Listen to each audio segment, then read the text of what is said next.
Hey everybody, it's Gina Kern. I hope all is going well with you. I'm excited to be back in the studio with you again today and really excited to share with you that I am only 2 seeds away from finishing the center of the large sunflower that I've been working on for so many months. And because it's been such a long process, I thought you might like to join me for the last few moments of that center and to kind of get a closer look as to why it's taken so long and why each seed takes about 10 minutes apiece. So if you're interested, stick around. I'm going to turn the camera around real quick and show you where things are at, and then we'll get rolling, okay? Just a second. Okay, y'all, so here's where we're at. Again, if this is your first time joining me, you are looking at this drawing sideways because I'm working on it sideways. It is 20 inches wide and 40 inches tall, approximately. So let me zoom out here. So it's really hard for me to get it to fit all on the drawing board. And I don't know, I can't see my phone at the moment, y'all. It's above my head. So hopefully you can see the whole drawing at that point. And if not, I'll give you a pan of it a little later on. But anyway, because it's so tall, working on it sideways and using this reference photo that I took of a sunflower that was growing in my backyard a year or so ago, using that as the reference that I'm working from to get all of the details and highlights and shadows and colors and all that fun stuff here on the center of the sunflower. And let's see, right here are the 2 seeds that I have left to finish. And then as you can see, there'll be more to work on after that. As in this photo over here, you can see around those seeds is kind of this, I don't know, I'm not a botanist, so forgive me, but this fuzzy part right out here with the little pollen stems and those kind of things on it. So anyway, and then up here on the center of this bud, right up here, I don't know if you can see that very well, but there's a few more seeds right here that I'll be doing right as soon as I finish these last 2 seeds on this large open sunflower here. But anyway, let me put you in the holder here and get things set up and ready to go. I'm going to zoom in just a little bit as well so you can see a little better. Let's see here. Where are we at? Right about there. Yeah. And I often get a lot of questions about why I wear this cotton glove when I work. And simple reason is it keeps the oils from my skin from getting into the paper, which can sometimes affect how the color is applied and the longevity of the artwork. It also helps to keep me from smudging the colored pencil as well. So, you spend this many hours on something, you certainly don't want to mess that up. So, a couple of reasons why, and hopefully that answers that question for you.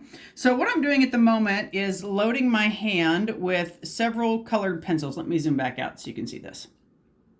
All right, so in my left hand, I've got all of the pencils that I use on every sunflower seed right here. As you can see, there's some espressos, some orangish tones, kind of reddish browns. This one's a black cherry, a black grape, couple different shades of browns here, some yellows, a blue back here, believe it or not. So all kinds of colors that get stacked on top of each other to bring out the richness and the reality really of each seed. So let me zoom back in again so you can get a better view. All right, so we're going to be working on these 2 seeds right here, and I'm going to be referencing my photo over here quite a little bit just to make sure I get the highlights and shadows, colors, and all of those great things accurate. And I'm also real quick going to start the camera behind me. So I'm recording the entire drawing process so that for those people who purchase a limited edition print of this drawing, they get to see the entire creation process in some time-lapse videos as a free bonus gift when they purchase a limited edition print of this artwork. So if you're interested in that, I'll tell you more about it here at the end. But to start with, I always put the same colors in the same order underneath or stacked on top of each other on each seed. So I'm starting with an espresso right here and working with Prismacolor Premier pencils for those of you that are interested. I love the high quality and richness of pigment that you get there. And it's just, they're very soft pencils and just give fantastic results, and I just love it. So just doing a circular motion and light layers of color at this point. So again, this is a sunburst yellow, looks like.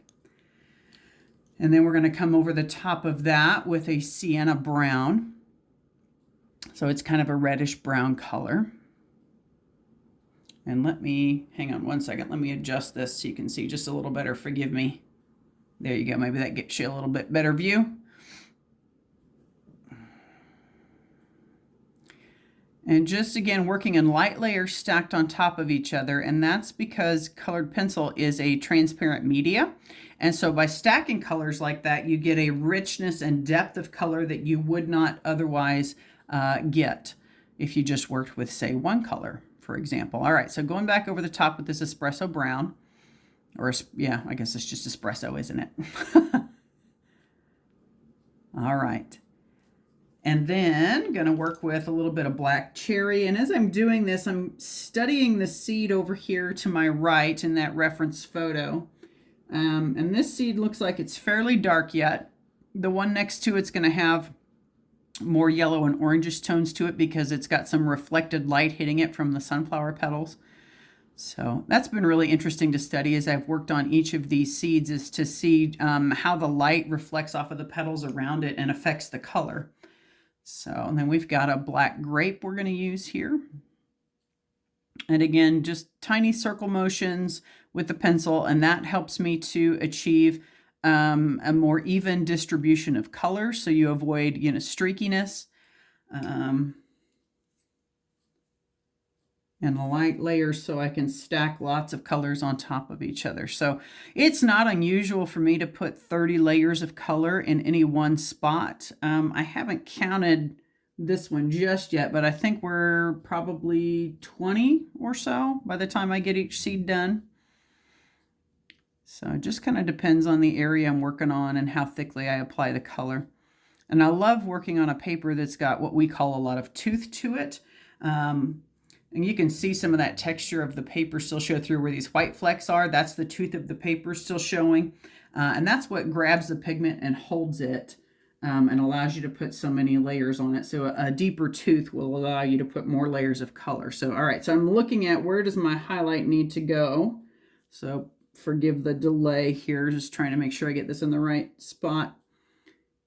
So creating drawings that are this realistic, as you can see, is a time-consuming process, and a lot of that is the process of just layering colored pencil, but a lot of it is careful attention to detail, lots of study of the reference photo and the subject that I'm drawing so I can make sure I get things in the right spot. Okay, so I think that's where that highlight goes. And sometimes you find you mess up and you got to try it again and lift something off and adjust. So all part of the process, but I love the challenge of capturing these flowers as realistically as possible. I really want you to feel like you could reach out and pick that flower, or reach out and smell it maybe, and just preserve that beauty that each flower possesses. They're each their own masterpiece, and I think they have such a special ability to bring so much joy to our lives, to lift our moods and brighten our days. And I think, we just can't ever get enough of that quality. So I don't know. I just love them. They're pretty. I love that sunflowers are so cheery too. They're just beautiful. All right, so now I'm studying where the shadow needs to go and using the black grape to kind of push that forward just a little bit more.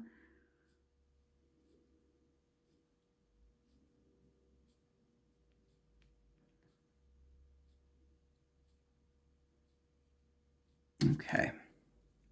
And then I'm going to hit it with that espresso again.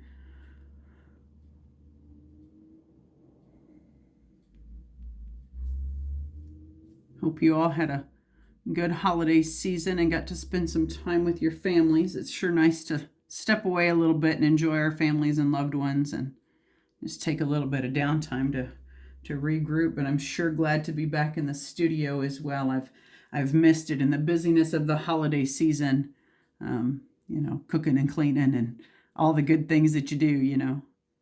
Okay, so now using a yellow ochre.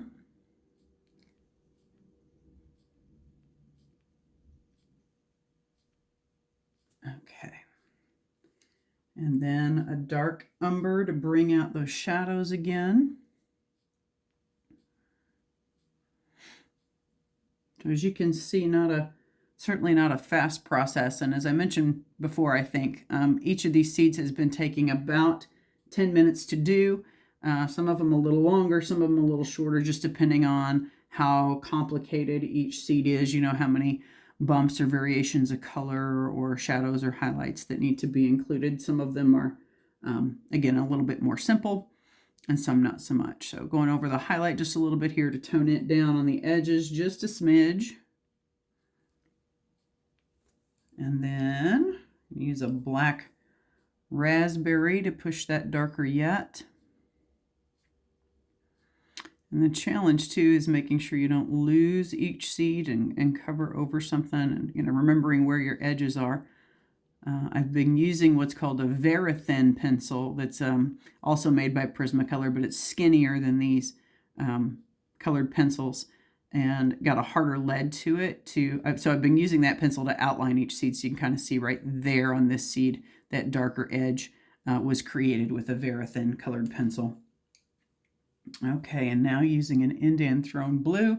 And this guy's so tiny I have to use a pencil extender, but you milk these pencils for all they're worth, because they're certainly not as inexpensive as, say, a Crayola. So you get all you can out of them, All right, going to push this edge just a little darker, preserve a highlight there in the center. And then over the top of that with the espresso again. And then this seed where that highlight is actually has a pretty strong reflection. So the last thing I'm going to do, I need to sharpen it though, is to take a white colored pencil and bring out this really strong reflection that a lot of the other seeds next to it have, that hopefully you can see in the video. But all right, so let's see, it goes right about there. So the sharper pencil point, helps you to get a more fine detail, but it also works more pigment into the paper and brings it out just a little bit quicker. All right, so that's the edge of that seed, and we have one more to go. So exciting. All right, so I'm going to take real quick this Verithin pencil. So this is what I was talking about. It's a Prismacolor Verithin, and you can see compared to the others, it's just skinnier tip and a harder lead to it, so you can get a sharper edge. So I'm just going to outline the edge of this real quick, clean up that edge. These colored pencils are so soft that they get really fuzzy edges on them, and sometimes you need something just a little bit sharper to kind of define things and make them look more in focus, as it were. So that's what I use those pencils for. Okay, last seed, here we go. Let's see, going to start with the espresso again, just studying my colors real quickly. This one's got a fair amount of yellow on the top edge, so I'll see if I can bring that out. The shapes that you're seeing around it are part of that lighter brown, fuzzier section of the center. So I will be tackling that later. It's going to take a different set of colors layered together because they are a different shade of brown, and just there's more reddish tones in them and more yellow in them. So I'm going to have to, before I tackle that, sort out, what colors I need and what order to get that result. So, all right, so I'm going to take this sunburst yellow and probably a heavier layer of it on this seed because it's got more yellow in the photo.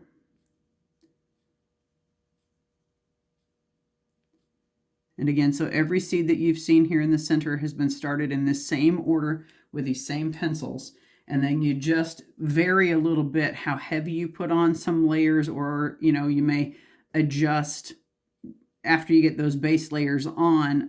If you add, say this one maybe needs to add some extra layers of a sunburst yellow, where some others might need some extra layers of espresso or that Indian Throne Blue or something like that to push them darker. So it just kind of varies, but I always start with the same, 5 or 6 or 7 layers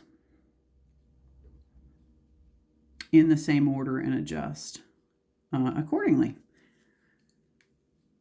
All right, so now we've got the black cherry, and with this one, instead of going all the way up, I'm just going to look at where does my shadow go with this one.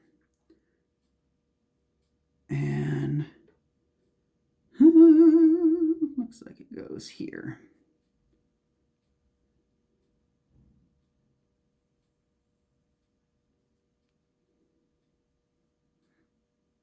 Sorry, I got quiet on you. It takes two different brain processes, one to draw and one to talk, so uses different sides of your brain, and sometimes it's hard to juggle both at the same time. So if I get quiet, that's what's going on. I'm thinking about what I need to draw here and how to do it. So forgive me. Okay, so black grape over that shadow spot again.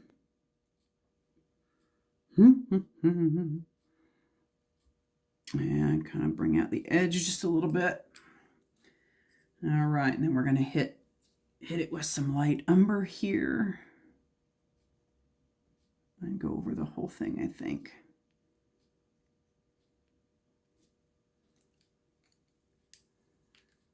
Okay, and then the ginger root at the top here.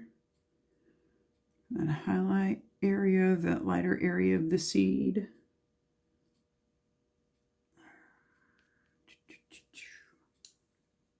Okay, and then I think we're going to skip some of the shadowy tones just a little bit on this one and see what happens here. It's just a different enough shade that I have to kind of figure it out on the fly. All right, so extra yellow ochre it is.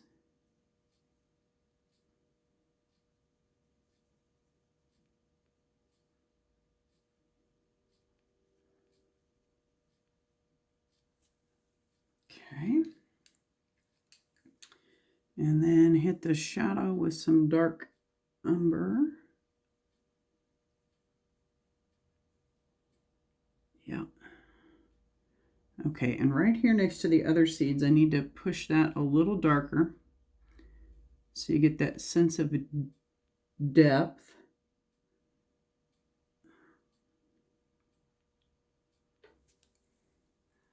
It always amazes me how important shadows and dark tones and dark areas are in order to make something really come to life and bring out that sense of depth and realism, and just create drama in artwork. You know, we all love the light, I think, you know, whether it's in life or in artwork, we love the bright colors and the light and stuff, but in order to appreciate it, you've got to have the dark there. You know, without it, you don't really fully appreciate the light and the color. And I think that can be a little bit like life too. We don't ever like the hard times or the dark times, right? But going through them really helps us to appreciate the good times, doesn't it? So I think art's often a metaphor for life. So anyway, just rambling here as I talk, hoping you're all enjoying the process here and not getting too bored. We are just about done with this seed, so I'm adding a bit more of that sunburst yellow over the edge here, trying to bring out the highlight just a little more. Kind of fade into the shadow a little bit. And let's see, looks like we need a little bit of a darker edge here, so I'm going to use the black grape to do that. Yellow and purple, when you layer them together, create some really nice shadowy, muted yellow tones.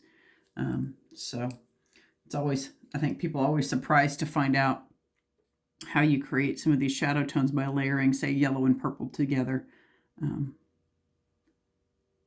It kind of surprised me anyway, as I was learning color theory and how all of that works and how colors interact. So, okay, last step I think here is to put in the bright reflective highlight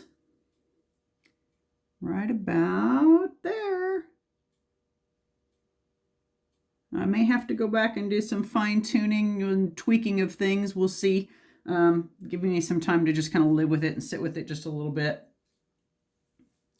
Sometimes you don't notice what's off about a piece or an area until a couple of days later when you get some distance from it and you come back and revisit it and go, maybe I should fix that. So, all right, guys, there it is. Let me get these pencils out of my hand and we'll zoom you out. So I hope you enjoyed getting to see the tail end of this process here of the seeds. I'm so excited to finally be done with this center. It's been such a long haul, but really excited to see how it's coming together and just how realistic things are looking. Really, really pleased with it. Let me take you out of the holder here and we'll take a spin around the piece a little bit. So anyway, again, there's the reference photo. You can see I was using a sticky note to try to keep track of which seed I was on. It's easy to get lost in there. And I may need to go back and do some adjusting, as I said, because these seeds out here are a little bit lighter. And I'm not quite seeing that same contrast up here. So, you know, some few adjustments and stuff to do. But let me turn the camera here and we'll take a spin down the piece. Again, if you are, oops, let me get that holder out of the way, sorry. If you are interested in this piece, would love to invite you to pre-register to receive exclusive updates on it. It's completely free and you're under no obligation whatsoever. It just lets me know that you're interested. And then roughly every 2 weeks or so, I send out some exclusive updates, often some time-lapse videos so you can see the creation process, and just some updates from me on the piece. And then it also puts you in line to be eligible for some free exclusive bonus gifts should you choose to order a limited edition print of this piece when it's done. And one of those is the time-lapse videos that show the creation of the drawing that will be from start to finish. You'll also get a video from me that kind of explains the thoughts behind the artwork and where the idea for it came from and all of that great stuff. So one second here. Hey there. So if that's something that you might be interested in, would invite you to click the link in the description, either on Facebook and YouTube, or if you're on Instagram checking this out, there's a link in my bio that you can click. Or if you happen to be on my blog, there's a button below that you can click to check out what the pre-registration stuff's all about and what all the bonus gifts are going to be should you choose to purchase a limited edition print of this piece when it's done. Again, it's completely free. You're under no obligation. I promise not to spam you and bombard you with stuff. Again, it's just updates every couple of weeks if you're interested in the drawing. So anyway, I hope y'all are having a great day. Thanks so much for hanging out with me and sharing the completion of these seeds with me.